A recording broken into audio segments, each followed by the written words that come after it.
Hello students, metric space and subspace का ये छठवां लेक्चर। इसमें आपको हम normed metric and some miscellaneous results आपको पढ़ाएंगे। सबसे पहले देखें आप normed function and norm axioms. Let X be a non empty set, then a real valued function. ये एक नोटेशन है, इसको नॉर्म फंक्शन बोलते हैं। अंदर डॉट लगाया हुआ है क्योंकि अंदर खाली खाली ठीक नहीं लगेगा, इसलिए इसको ऐसे लिख दिया। ऐसे लिखते हैं, अब मान लो हम लिखते f from x to R, तो फिर इमेज ऐसे लिखते हैं ना, एफ ऑफ, इसका एक एलिमेंट ले लिया और ये किसको बिलोंग करेगा, आर को। तो अब इस लिखावट में of x belongs to R ऐसा लिखना चाहिए। ऐसा न लिख करके ऐसा लिखेंगे, नॉर्म ऑफ एक्स, जैसे इसको पढ़ते हैं F of X, F of X, क्योंकि नॉर्म ऑफ एक्स, ये थोड़ा नोटेशनल बात है, इसको समझ लीजिए आप।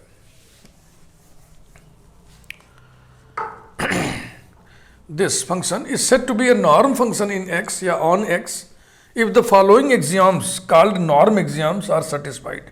नॉर्म एक्सियोम्स कुल 4 होते हैं। पहला, non negativity, norm X greater than or equal to 0 for all x belonging to X. Number 2, norm x equal to 0 implies that and implied that by x equal to 0, x belongs to capital X. And 3, norm x plus y less than or equal to norm x plus norm y. इसे triangle inequality कहते हैं, triangle inequality.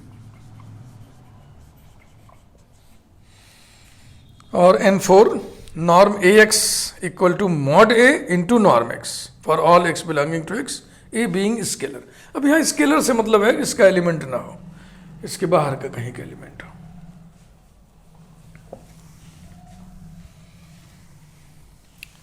अब हम norm function की मदद से metric generate करेंगे, लेकिन उससे पहले कुछ एक फुट का रिजल्ट देख लें। जैसे कि norm of minus x equal to norm of -1 into x, is it correct? N4 लगाइए, N4 हो गया मॉड -1 इंटू नॉर्म एक्स। यहां मैं लिख दे रहा हूं बाई N4, और -1 का मॉडुलस 1 होता है, तो यह आ गया norm x, x belongs to capital X, यानी -x का नॉर्म x के नॉर्म के बराबर होता है। यह दिमाग में आपको बिठा के रखना है।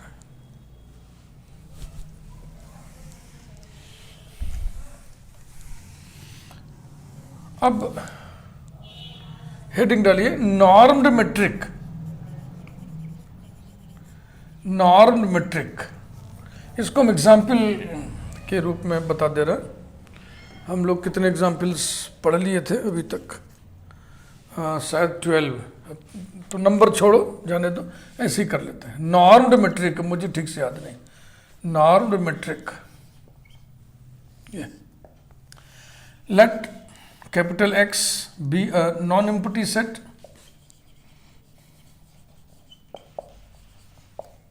and D from X cross X to R be a mapping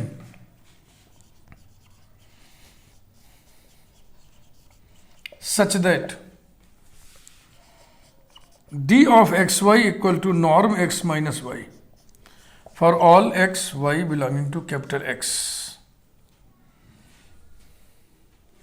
Then D is a metric on capital X. D is a metric on capital X. यही हमको देखना है। तो जैसे मेट्रिक के सारे एग्जाम्पल ट्रीट किए, वैसे इसको भी ट्रीट करिए। ये नॉर्म के 4 एग्जाम्स आपको याद रखने पड़ेंगे, इन्हें नॉर्म एग्जाम्स कहते हैं। आइए शुरू करें। मेट्रिक एग्जाम नंबर 1, जिसे हम M1 लेबल लगाते हैं। D x y is equal to norm x minus y, जो कि नॉन निगेटिव होता है। लॉजिक लिख दीजिए by N1 norm axiom number 1, यही तो था ना कि norm of x greater than और इक्वल टू 0 एक्स के किसी भी एलिमेंट का नॉर्म नॉन नेगेटिव होता है। M2 x equal to y implies that and implied by x minus y equal to 0 implies that and implied by norm of x minus y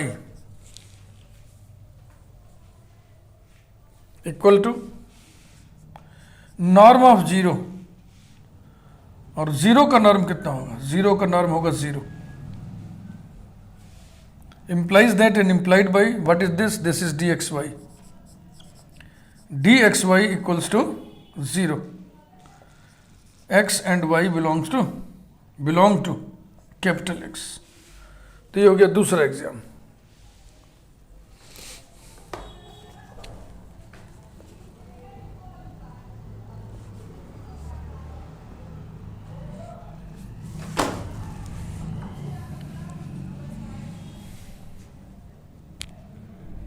ये थोड़ा ठीक नहीं लग रहा, ये लिखावट कुछ ठीक नहीं, इसको हम उल्टा ऐसे करें। dxy equal to 0 implies that and implied by dxy means norm x minus y equal to 0। अब ठीक हुआ, वो ठीक नहीं था। अब नॉर्म एग्जाम नंबर 2 N2, मान लो ये z लिखा है, तो norm z equal to 0, norm z equal to 0 implies that and implied by z equal to 0, x minus y equal to 0। Logic लिख रहा हूं मैं, since norm u equal to 0 implies that and implied by u equal to 0 comma by N2, norm axiom number 2, and this implies and implied by x equals to y। ये ठीक। Semicolon x comma y belonging to capital X। Metric axiom number 3 establish करें।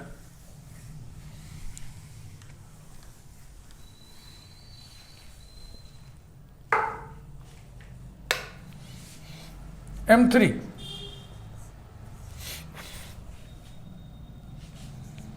dxy equal to norm x minus y equal to norm y minus x.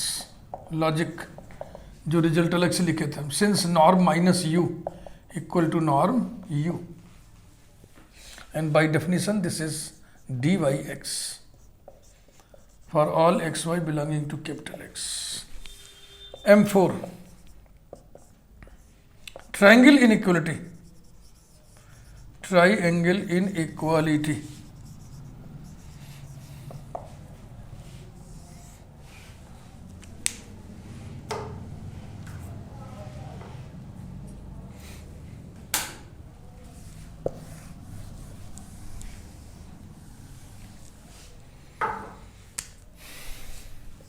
जैसे सभी में लिखे थे वैसे इसमें भी हम लैंग्वेज लिख रहे हैं।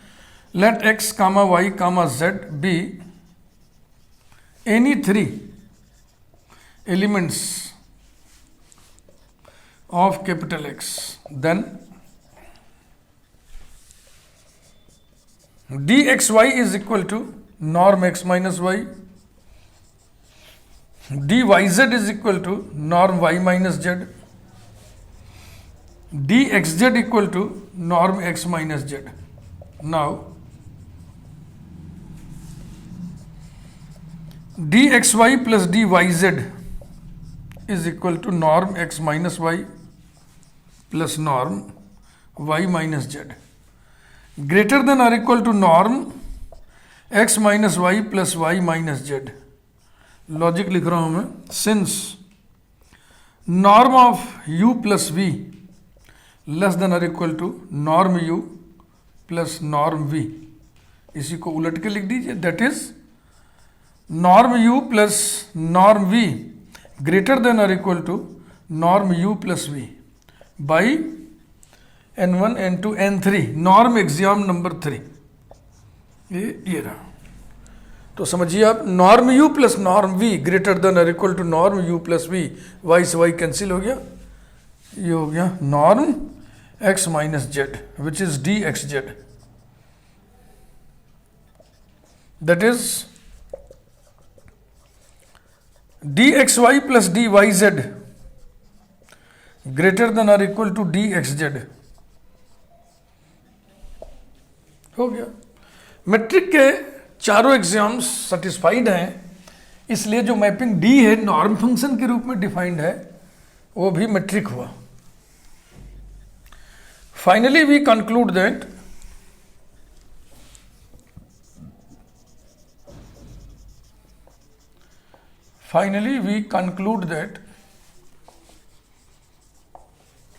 D is a metric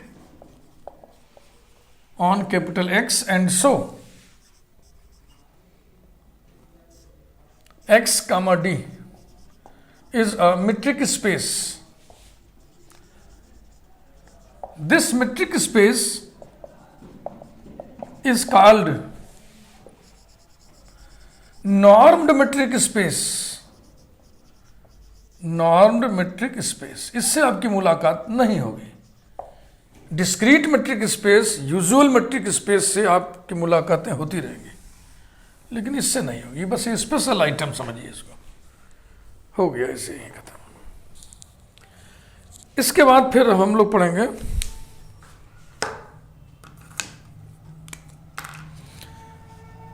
necessary and sufficient condition for a mapping to be a metric, या ये कह लें criterion theorem. Necessary and sufficient condition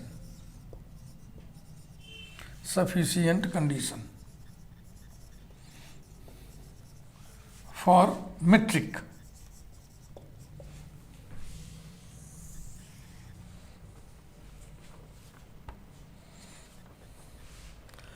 The necessary and sufficient conditions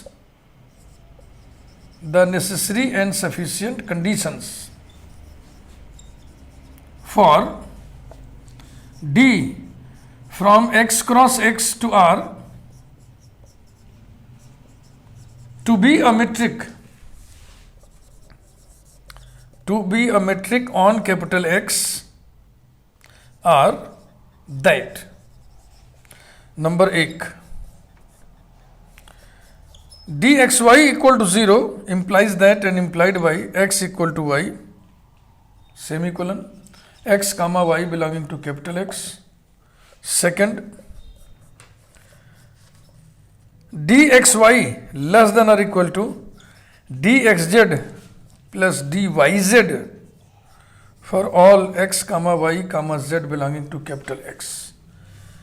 तो नेसेसरी एंड सफिशिएंट कंडीशंस ऐसा अगर हो तो प्रूफ के दो पार्ट होते हैं, necessary part and sufficient part. Necessary part आइए देखें। अब नेसेसरी पार्ट क्या होगा, तो आपको एक चीज हम बता दें, हमेशा के लिए उसको दिमाग में रखो क्योंकि वो नहीं भूलने वाली चीज है। Continuity is necessary condition for differentiability. बस नेसेसरी कंडीशन पकड़िए पहले। Necessary condition for differentiability is continuity माने डिफरेंशियबिलिटी इंप्लाइज कंटिन्यूटी। अगर ये चीज आप दिमाग में रख लें तो कहीं भी आप पकड़ सकते हैं नेसेसरी पार्ट कौन है, सफिशिएंट पार्ट कौन है। चलिए पढ़ें, सफिशिएंट मत पढ़ो, सिर्फ नेसेसरी पढ़ो। The necessary conditions for d to be a metric are this. The necessary condition for differentiability is continuity, माने डिफरेंशियबिलिटी इंप्लाइज कंटिन्यूटी। जो नेसेसरी कंडीशन होता है उसको इंप्लाई करता है, तो अब उसी में ढाल के पढ़ो। The necessary condition for differentiability is continuity. The necessary condition for d to be metric are this, यानी कि नेसेसरी कंडीशन में डी मेट्रिक हुआ तो proof necessary part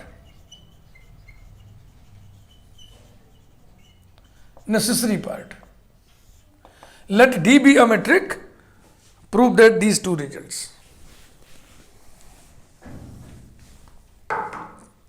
Given D is a metric, and to prove these two results, let D be a metric on capital X. ये दो results prove करने, तो ये तो ऑब्वियस हो गया. Then number 1 is obvious.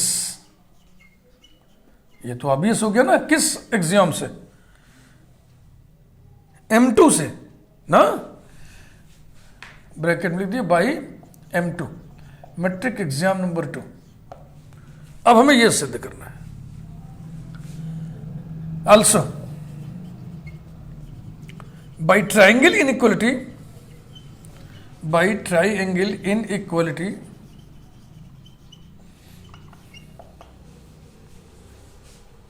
देखो, मैं शुरू में डेफिनेशन लिखते समय आपको बताया था ना, जिससे कि जहाँ एक्स वाई लिखा हो एक्स वाई ले, जरूरी नहीं इसको हम एक्स जेड ले लें, वाई जेड ले लें. 2 पॉइंट लेना है. अब इसको ब्रेक कैसे करना है?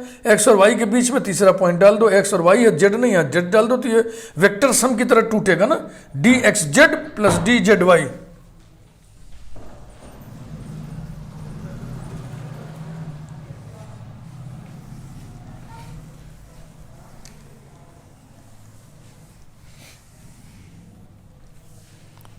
So by triangle inequality,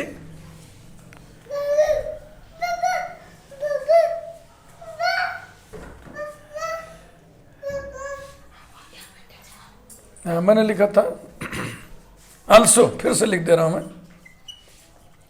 by triangle inequality,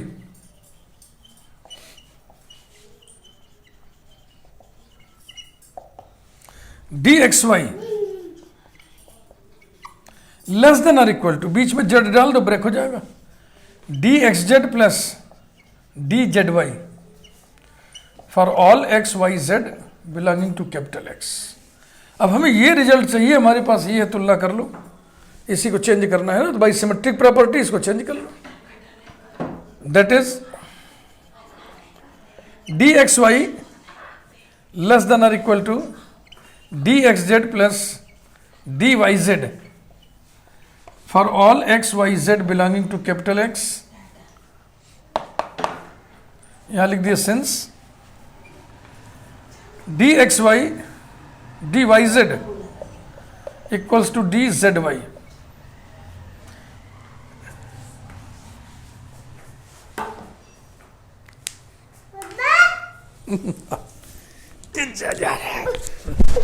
पढ़ पढ़. इधर नमस्ते करो, नमस्ते कर दो. यहाँ नमस्ते करो, नमस्ते हाथ जोड़ के करो. नमस्ते, किस्सू दे दो, किस्सू दे दो. हाँ, टाटा कर दो. ऐसे टाटा करो, ऐसे टाटा करो. हाँ, जा दादी के पास. तो ये सेकंड रिजल्ट हो गया.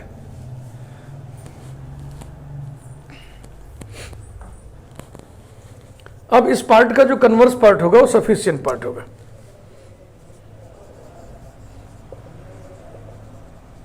सफिशिएंट पार्ट,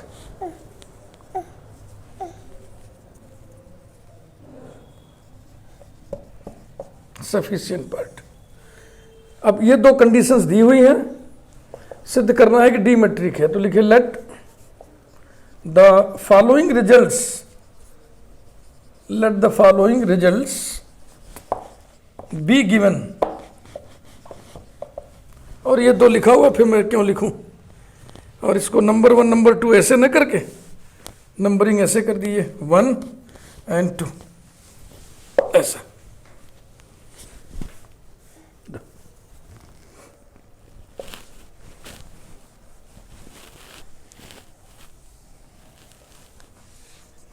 इसके आगे फिर लिखे we have to prove that,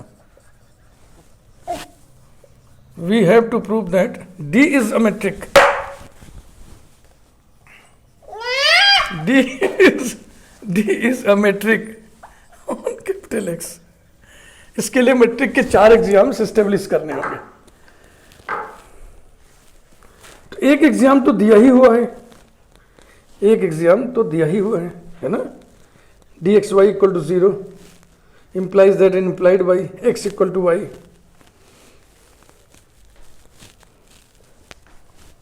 Now,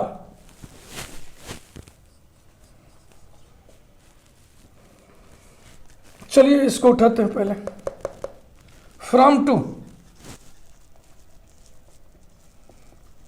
dxy is less than or equal to dxz plus dzy for all x comma y belonging to. जाओ आजी के पास जाओ, आजी के पास जाओ, जाओ हम पढ़ा दें, पढ़ा रहे हैं ना. छीना नहीं, छीना नहीं, छीना नहीं. y की जगह x रख दीजिए. This implies that dxx less than और इक्वल टू, चूंकि for all x Y z है ना, तो हम y को x ले रहे हैं. ये थोड़ी लिखा है for all distinct x Y z, तो y की जगह x कर लिया. D x Z plus D z x implies that d x x zero होगा, डी एक्स एक्स जीरो होगा. ये कहां से आया? यहां से कि अगर x इक्वल टू वाई कर दें तो डी एक्स एक्स बराबर जीरो, लेस देन और इक्वल टू, एक बार में एक रिजल्ट लगा रहे हैं, d x Z plus D z x. कारण लिख रहा हूं मैं, since d x x equal to zero. कैसे पता? By 1, by given result 1 implies that 0 less than और इक्वल टू. अब भाई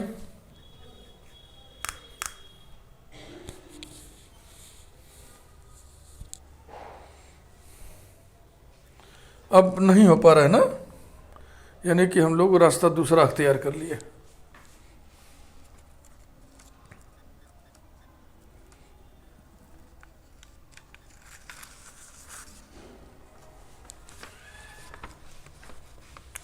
D x Z plus D, यहां पे गलती हो गई ना. यस, तभी तो नहीं हो रहा ना. ये देखो, d x Z plus D Z y नहीं लिखा हुआ है, D x Z plus D Y z है, इसीलिए नहीं आ रहा था.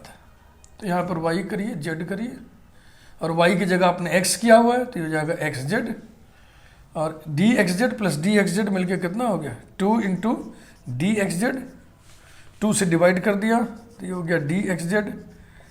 This implies that d x z greater than or equal to 0 for all x z belonging to capital x.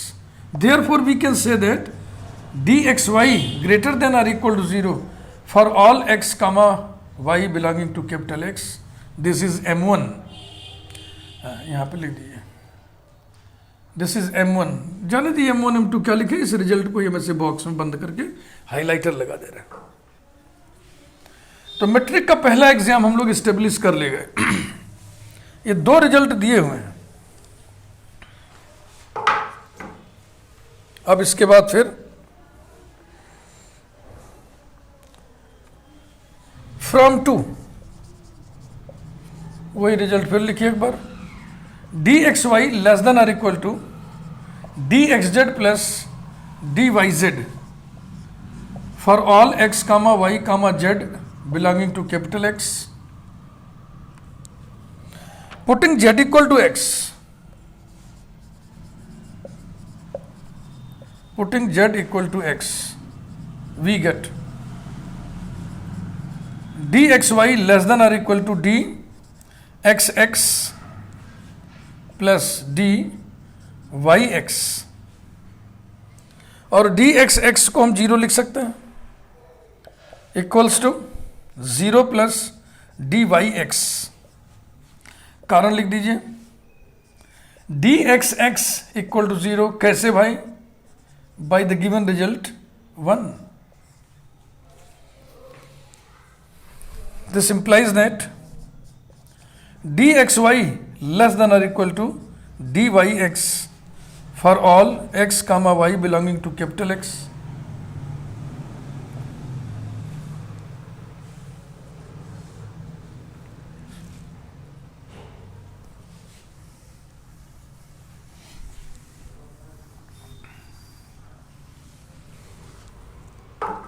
इसी में again from two, again from two D x Y less than और equal to D x Z plus D Y Z for all X comma Y comma Z belonging to capital X. अब ये x Y Z के लिए result है, हम चाह रहे हैं कि ये वाई एक्स वाई के लिए लिखते, वाई एक्स वाई यानी एक्स की जगह वाई, वाई की जगह एक्स और जेड की जगह वाई, यही करो रिप्लेसिंग। हाँ ये ध्यान में रखना पड़ेगा, थोड़ा टेक्निक का इस्तेमाल हो रहा है। Replacing x by y, y by x and z by y, we get D x की जगह वाई, वाई की जगह एक्स लेस देन और इक्वल टू डी एक्स की जगह वाई, जेड की जगह वाई प्लस डी वाई की जगह एक्स, जेड की जगह वाई। इसमें एक्स और वाई बचे हैं तो यहां पे लिखिए for all x Y belonging to capital x.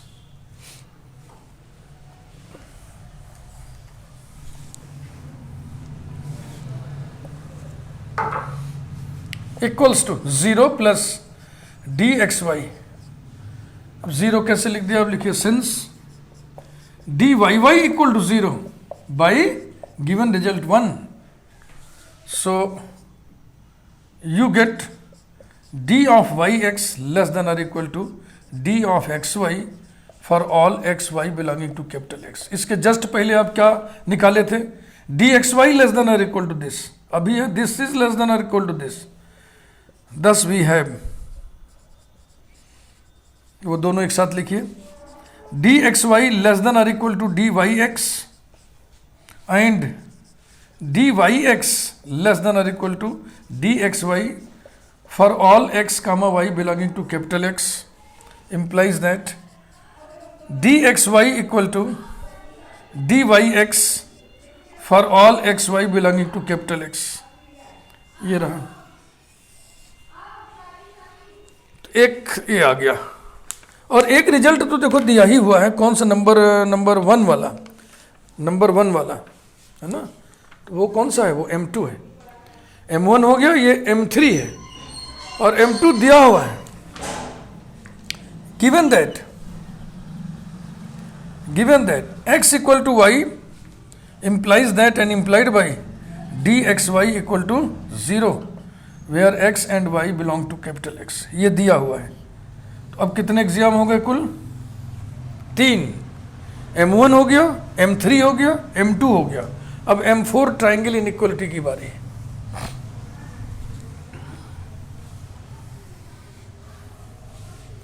तो ट्राइंगल इनइक्वालिटी में भी दिया हुआ है थोड़ा सा चेंज के साथ, again from two, again from two क्या है, two D x Y less than और equal to D x Z plus D Z Y and this is equal to D x Z plus D Y Z. Logic, since D Z Y equal to D Y Z, ये आपने prove कर लिया, ये आपने prove कर लिया, ये result आपने प्रूव कर लिया, इसलिए आप इसको अप्लाई कर रहे हैं, अन्यथा कहाँ से पाते हैं। So that is D x Y less than और equal to D x Z plus D Y Z, this is triangle inequality for all x Y Z belonging to capital X. फिर मैं दोहराता हूँ कि इसको एक्स वाई लिखें, इसको Y Z लिखें, इसको एक्स जेड लिखें, जरूरी नहीं है, कैसे भी आप 2-3 पॉइंट एक्स वाई जेड लेकर के सेट कर दो। तो ये हो गया triangle inequality. Finally we conclude that, इतना बतकही करने के बाद हम निष्कर्ष निकालते हैं कि finally we conclude that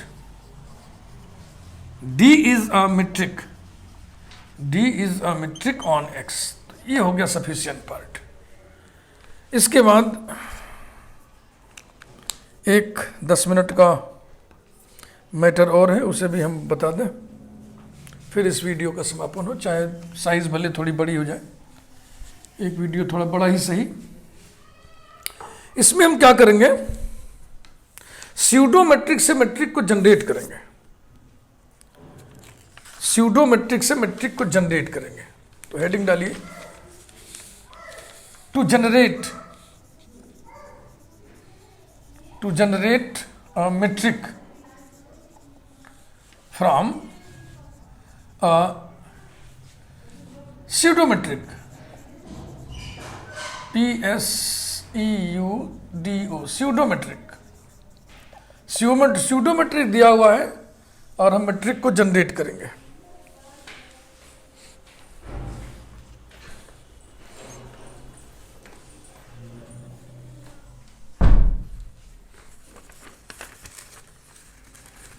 Let XD be a pseudometric.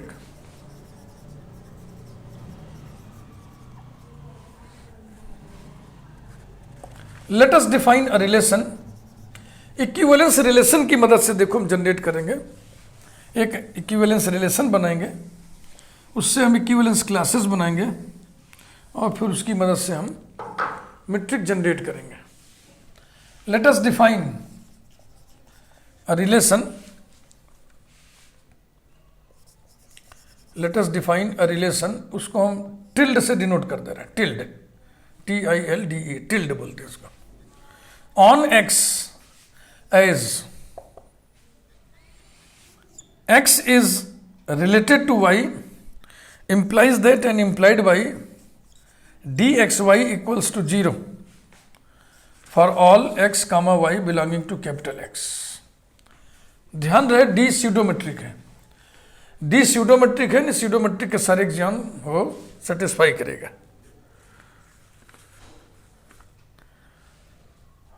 No, number 1, 1 by 1 point wise काम कर लें। In pseudometric space, in the pseudometric space XD comma x equal to y implies that dxy equal to 0, ऐसा होता है x comma y belonging to x। यही अगर इधर भी इंप्लाई कर दे, टू साइडेड इंप्लीकेशन हो जाए तो मैट्रिक हो जाएगा। स्यूडोमेट्रिक मैट्रिक में सिर्फ इसी वाले एग्जाम में तो अंतर होता है। x equal to y implies that d x Y equal to 0, और D x Y equal to 0 का मतलब है x is related to y।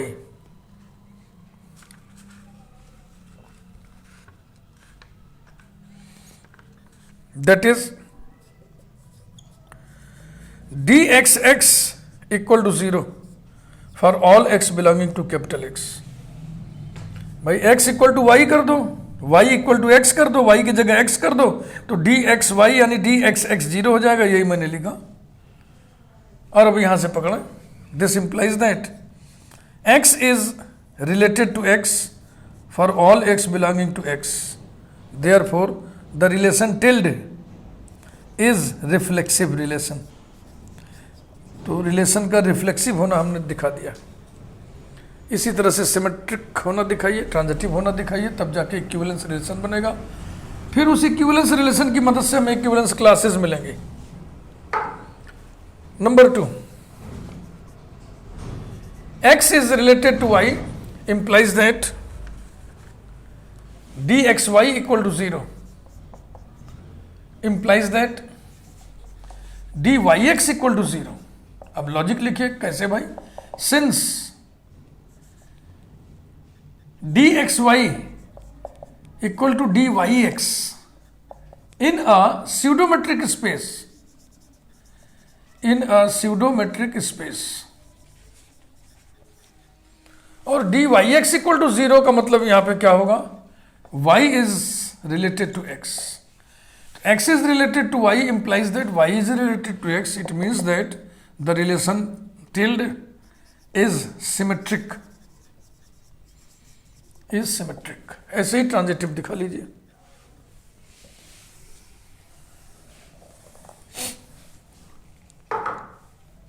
Third, x is related to y, y is related to z implies that dxy equals to 0, dyz equal to 0, implies that dxy plus dyz equal to 0 plus 0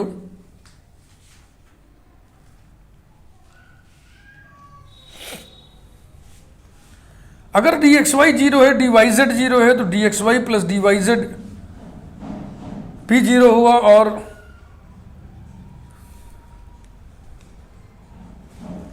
थोड़ा सा इसको लिखने में देखो ऐसे किया जाए implies that dxy equal to 0 dyz equal to 0 implies that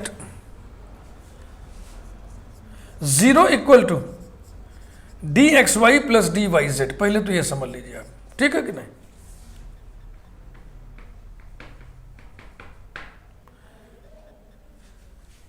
this implies that भाई 0 प्लस 0 इक्वल टू 0, तो 0 equal to dxy plus dyz and this is greater than और equal to dxz in a pseudometric space. This implies that 0 is greater than or equal to dxz.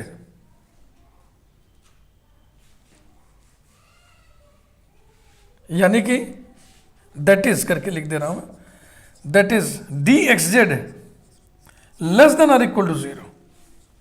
यही तो हुआ जो कि संभव नहीं है. This implies that dxz equal to 0. Logic लिखिए, since dxz cannot be negative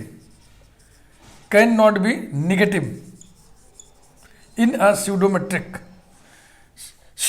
हो चाहे मेट्रिक हो, dxz कभी नेगेटिव नहीं होगा.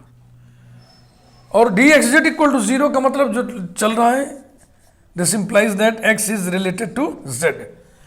x is related to y is related to z, implies that x is related to z, therefore the relation tailed is transitive. अब भाई थोड़ा लैंग्वेज लिखा जाए, थोड़ी कि रिलेशन इक्विवेलेंस रिलेशन है. Thus द रिलेशन जिसे हमने टिल्ड से डिनोट किया है is an equivalence relation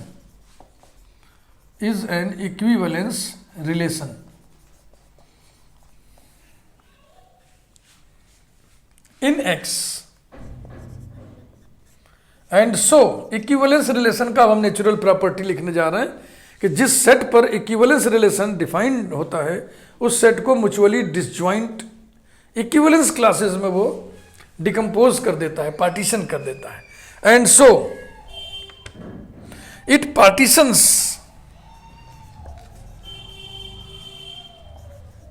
partitions x into mutually disjoint. ये इंटरमीडिएट बच्चा पढ़ा है ना कि तुल्यता संबंध जिस समुच्चय में परिभाषित होता है उसको म्यूचुअली डिसजॉइंट परस्पर विसंगीत तुल्यता वर्गों में विखंडित कर देता है. ये रिजल्ट इंटरमीडिएट में पढ़ाया जाता है, इसलिए आप टेंशन नहीं लीजिएगा कि कोई बहुत गहरी चीज पढ़ रहे हैं आप. Into mutually disjoint equivalence classes.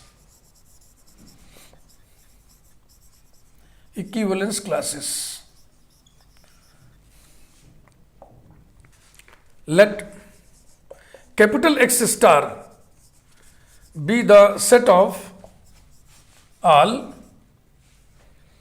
such equivalence classes.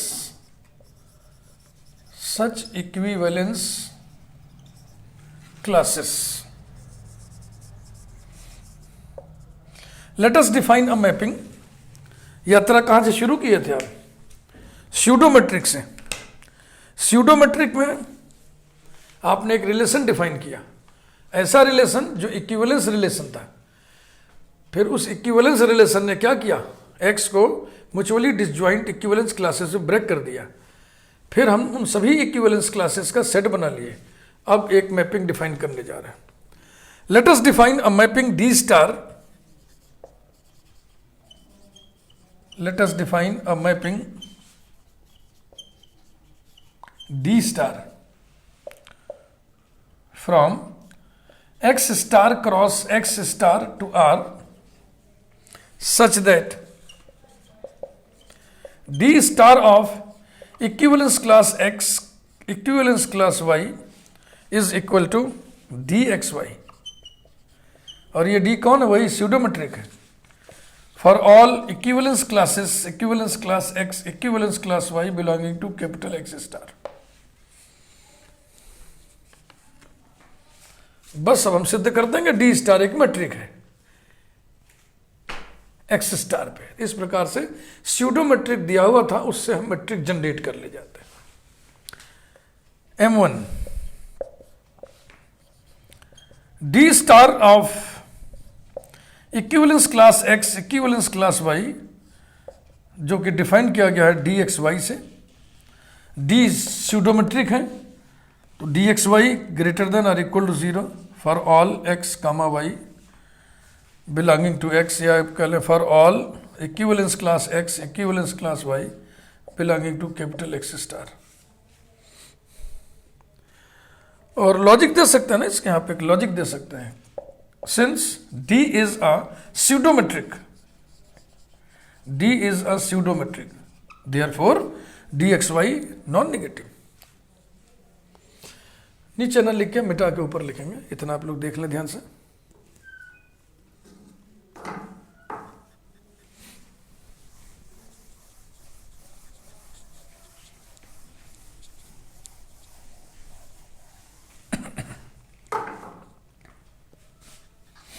M2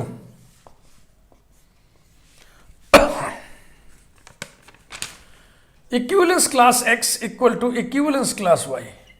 अब ये देखो इंटर में पड़ी हुई चीज है ना कि equivalence class A equivalence class B के यदि बराबर है, implies that implied by A is R related to B, ऐसा होता है।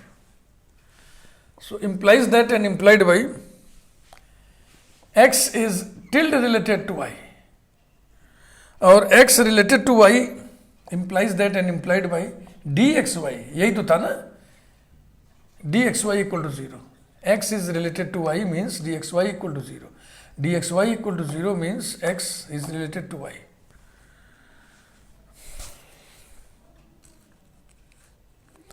implies that and implied by, ये देखो dxy का मतलब क्या है, ये ध्यान रखना है। d star of equivalence class x comma equivalence class y equal to 0 हो गया। देखो यहां से मिला alpha equal to beta implies that and implied by d star alpha beta equal to 0 semicolon equivalence class x comma equivalence class y belong to x star. M2 हो गया। M3 very simple, symmetric property establish करना है। M3 d star of equivalence class x equivalence class y, इसकी क्या definition लेके हम चल रहे हैं, equal to D x Y, और डी एक्स वाई बराबर होगा डी वाई एक्स ना। क्यों भाई? Since D is a pseudometric, D is a pseudometric, उसी स्यूडोमेट्रिक्स की सीढ़ी बना के हम चढ़ रहे हैं और मैट्रिक तक पहुंचेंगे। बाई डेफिनेशन ये क्या चीज है, ये है d star of equivalence class Y equivalence class x for all equivalence class x equivalence class Y belonging to s x star.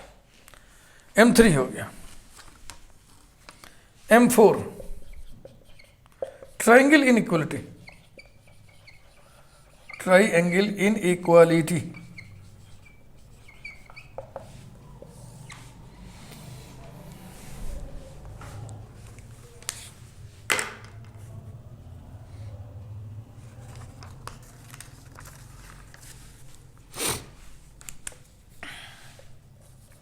D star of equivalence class x equivalence class y plus D star of equivalence class y equivalence class z equal to, जो d star का जो definition लेके आप चल रहे हो, d x y plus D Y Z and this will be greater than और equal to D x Z.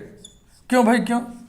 Since D is a pseudometric, D is a pseudometric, और डी एक्स जेड को हम क्या लिखना है? By definition of D star, this is D star of equivalence class x equivalence class Z. तो एक बार फिर अर्थ या करके इसको लिखना है, that is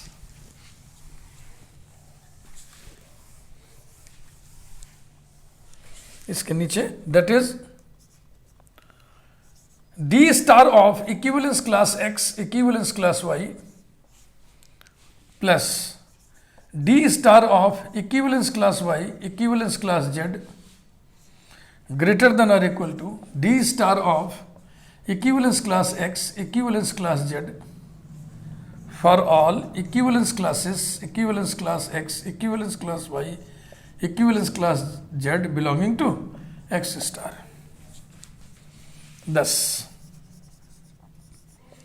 D star is a metric on X star, and so the structure X star comma D star is a metric space। ये देखिए कितना खूबसूरत ये यात्रा रही है। एक स्यूडोमेट्रिक दिया हुआ था और उससे हम एक मेट्रिक बना ले गए। कैसे बनाए हैं? पहले एक इक्विवेलेंस रिलेशन डिफाइन किए, फिर इक्विवेलेंस क्लासेस का सेट बनाए और फिर मैपिंग डिफाइन किए डी स्टार, और सिद्ध कर दिए कि वो मेट्रिक है। बहुत ही खूबसूरत। वीडियो को लाइक करिए, चैनल यदि आपने अभी तक सब्सक्राइब नहीं किया है तो चैनल को सब्सक्राइब जरूर करिए। और ये गणितपुर चैनल है, मैं Y B Singh Yogendra Bahadur Singh KNIPSS Sultanpur से, डिपार्टमेंट ऑफ मैथमेटिक्स से। एक मिशन के तहत ये हम प्रोग्राम दे रहे हैं यूट्यूब पर। मिशन हमारा है 13 तुझको अर्पण, यानी अपने पूरे टीचिंग करियर में जो भी हमने अचीव किया है, चाहे वो टीचिंग स्किल है, चाहे वो थोड़ा बहुत ज्ञान है, प्रेजेंटेशन का तरीका है, गणित लिखने का शऊर है, गणित पढ़ने का शऊर, गणित पढ़ाने का शऊर, जो भी हमने अचीव किया वो हम स्टूडेंट्स के हवाले करना चाहते हैं। और हमारे इस अच्छे मिशन में आप यूँ सहयोग करिए कि आपकी जानकारी में आपके परिचित, आपके संपर्क का कोई भी स्टूडेंट BSc में मैथमेटिक्स पढ़ रहा हो, किसी भी यूनिवर्सिटी में हो, कहीं भी हो, जो हमारी इस स्टाइल को फॉलो करे। स्टाइल क्या है? मैं इंग्लिश में लिखता हूँ और बोलता बतियाता हूँ इंग्लिश में। इंग्लिश मतलब उसी भाषा में बोलता बतियाता हूँ जो आपकी भाषा है। लिखता पूरा इंग्लिश में हूँ, तो जो इसको ठीक जिसको लगे उसको आप ज़रूर बताएं कि YouTube पर गणितपुर चैनल से वो कनेक्ट हो और गणितपुर चैनल पर अपलोडेड तमाम वीडियोस का वो लाभ ले। Thank you very much.